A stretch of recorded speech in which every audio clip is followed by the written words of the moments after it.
Hello everyone and welcome to my channel. Today we're going to make a hot fudge dessert. So I don't know whether to call this a cake, a cookie, or a brownie, but it's somewhere in between there. So I'm just going to call it a hot fudge dessert for right now. It's dairy free, it's healthy, and we have no added oils in this. So I think you're going to love it. Let's get started. I am being brave wearing white today, cooking something chocolate, but hey, what's life without taking risks every now and then, right? I'm walking on the wild side a little bit. Anyway, let's get started with the recipe. We're going to start with a half cup of dairy-free Nutella. So this is a healthy version of Nutella. It's dairy-free. I believe it's vegan as well. And if you want to use your own to make sure that there's no added oils, feel free to use your own homemade Nutella.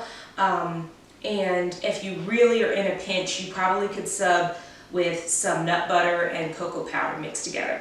So half a cup of that, and then I have 6 tablespoons of aquafaba, which is just the juice of garbanzo beans or chickpeas.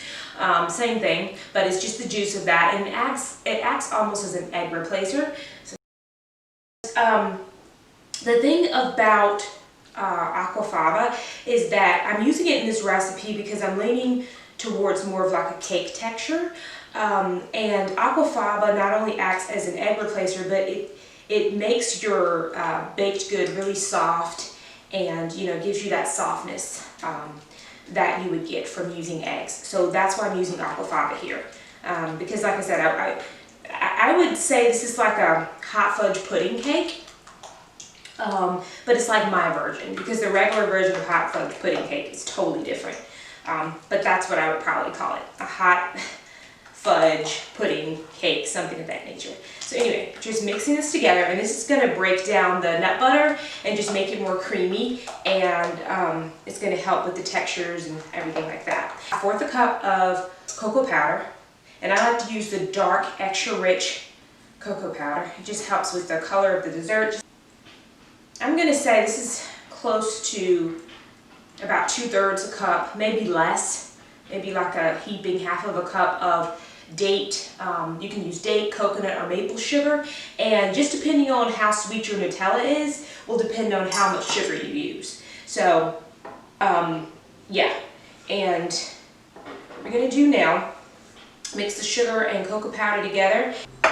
Got some water, and I'm just gonna start adding it in to kind of loosen up the batter a little bit. Okay, we're going to do a pinch of sea salt, and then we have 1½ cup of almond flour, and then we're going to do about 1/4 to 1/2 teaspoon of baking soda. Okay, so I added in a little bit more water. We're going to mix this together so that it will be able to take the flour, because at this point the mixture is pretty thick, and I wanted to be able to, the flour to go in. So yeah, I'm just adding in tablespoons of water. I will put the total amount of tablespoons of water that I added and in the description box below.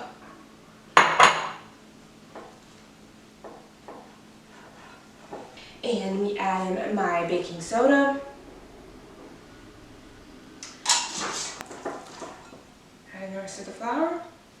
There we go. Alright, so the batter's super thick. Last but not least, we're going to add some chocolate chips. 1/3 to 1/2 cup of chocolate chips. Fold these in here.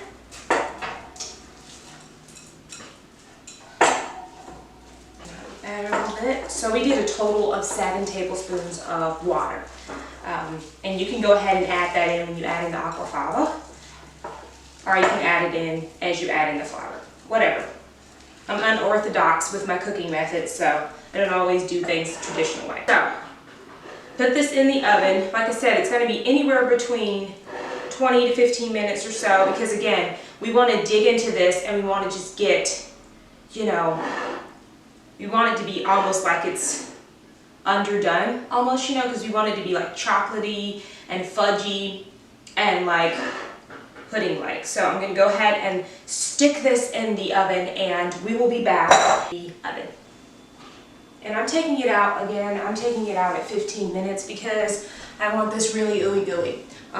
So it's totally up to you. So I'm doing about a half a cup of date syrup and 1 tablespoon of cocoa powder. That's simple.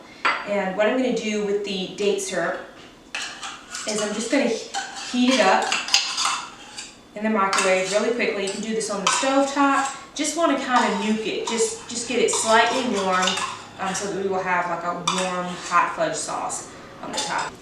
So the date syrup has warmed up nicely.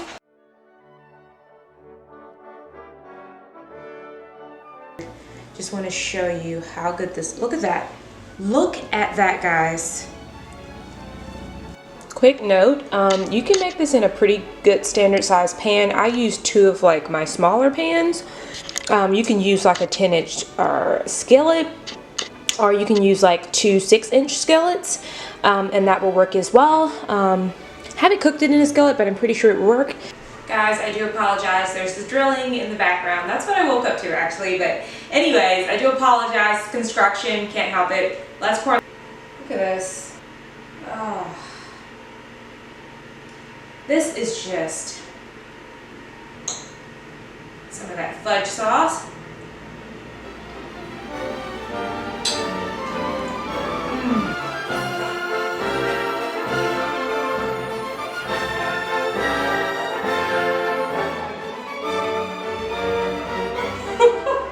By far one of my favorite desserts on this channel, hands down.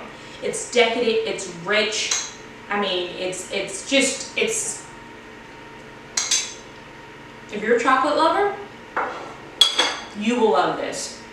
This is a crowd pleaser. I hope you will try this recipe out. I think you guys are going to love it. Subscribe for more. If you've already subscribed, check this recipe out. I think you're going to love it. And pop a hive down below and any questions you may have. And I will see you guys again very, very soon. Bye. You see, I've almost finished this off, right? Mmm.